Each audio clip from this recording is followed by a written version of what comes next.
औज़ुबिल्लाहिमिनश्शैतानिर्रजीम बिस्मिल्लाहिर्रहमानिर्रहीम। प्यारा दोस्तों अस्सलाम वालेकुम। मुंहिंजो नालो ग़ुलाम हुसैन आहे। हिन वक़्तु असां मौजूदु आहियूं वसाण एग्रीकल्चर मॉडल फार्म नाराज़ जूनपुर में। अॼु हिन वीडियो जे तवसुस सां असां तव्हां सां हिकिड़ो ख़ासि मक़सदु खणी आया आहियूं।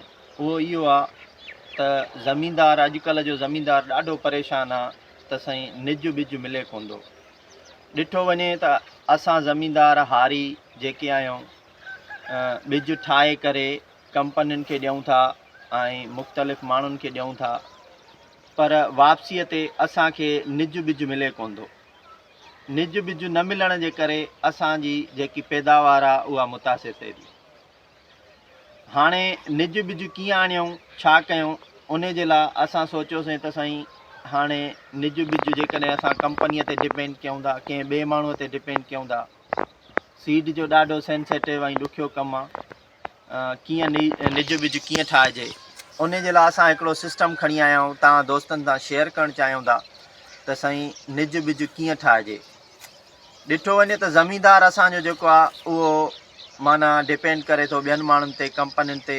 असां जेकॾहिं थोरी कोशिशि ऐं काविश कयूं ऐं पंहिंजो ॿिज पाण ठाहे ऐं उनखे प्योर करे ऐं उन मां फ़ाइदो बि वठूं ऐं पैदावार बि सुठी खणूं, उन जे लाइ मुश्किल ज़रूरु आहे, तकलीफ़ ज़रूरु आहे, ख़फ़ो ज़रूरु आहे, पर माशाल्लाह जेॾी महिल असां उहो तयारु थी वियो, ठही वियो, त असां सुठी पैदावार हासिलु करे सघंदासीं। अॼु तव्हांखे ॿुधाईंदासीं त असां इहो सिस्टम कीअं खणी अचणु चाहियूं था, कीअं निज कंदासीं ॿिज खे। हाणे असां फील्ड में बीठा आहियूं, तव्हांखे मां ॿुधाईंदुसि त निज ॿिज कीअं ठहंदो। कैमरामैन खे चवंदुसि अॻिते अचे। तव्हांखे नज़र अची रहियो आहे त हीउ जेको संग आहे, हीउ मेन टिलर आहे, हेड टिलर आहे, पहिरियों संग आहे जेको ॼाओ। हीअ वैराइटी आहे अकबर। हिते असां बीठा आहियूं, असां चाहियूं था त हिनखे निज ॿिज करे अॻिते खणी अचूं। हाणे हेड टिलर असां जेको आहे इहो असां चवंदासीं त साईं हेड टिलर जेके आहिनि इहे कटे करे, हीअ हेड टिलर कटे करे ऐं इन हेड टिलर मां असां मिसाल आहे 1 वैसो 2 वैसा 5 वैसा हे गठड़ियूं संभाले रखंदासीं। हिन खे अलॻि सां कटे, अलॻि सां थ्रेशिंग करे, वरी इन मां 2 वैसा 5 वैसा या जिरेब जेतिरो सिलेक्शन करे सघियासीं, जेतिरो कढी सघियासीं, पोइ इहो असांजो ईअं सम्झो त सुठो ऐं निज बेसिक ॿिज ठही वेंदो।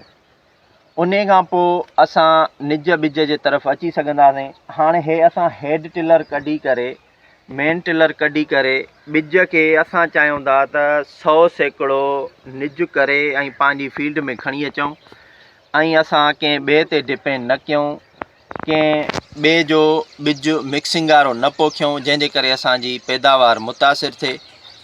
मां इहो नंढड़ी कोशिशि शुरू कई आहे। इनशाला इन मां फ़ाइदो वठंदासीं ऐं अॻिते हली करे जेकॾहिं हे असांजो सिस्टम वधे थो, वधायूं था, त दोस्तनि खे बि असां फ़ाइदो ॾींदासीं।